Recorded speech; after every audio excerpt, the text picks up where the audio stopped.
all that. Okay. So first question I want to ask you is, can you give me some examples of films that are set in a post-apocalyptic world that stood out to you? Yeah, my favorite film set in a post-apocalyptic world is Bird Box. Um, just because I really like the concept of about how the characters weren't able to see the threat that they were up against. Uh, Yeah. and I thought it was a very engaging film, especially because like when you're watching it, you're not able to see it yourself. So like you're kind of in the characters' positions, so you're able to relate more to Hmm. how they're feeling. And like another post-apocalyptic film is I Am Legend. I just really like that because the theme of like the character being like all alone and isolated and having to like navigate and survive in like this city with the threat of zombies, which is like a very tense film. I thought it was very good. Yeah. Okay. And what codes and conventions of the post-apocalyptic genre would you suggest using in a short film?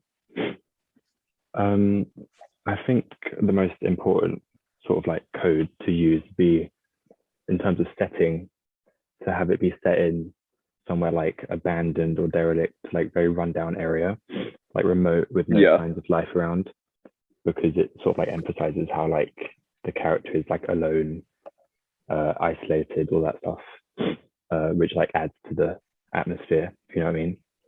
Yeah. Also, like if you have like in terms of like music and sound effects, like in um, these films they have like the low like background music or sounds, which like me it feels like there's like a looming threat all the time, which like really adds Yeah. to like the tense atmosphere, as if like there's Hmm. danger lurking around every corner.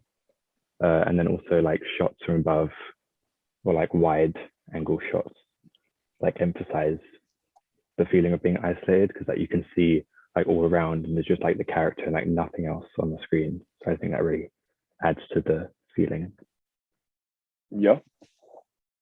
And do you think for my short film, for my concept, so it's going to be based around a young adult that's woken Mm-hmm. up and they're the last person that they know of or in their neighborhood.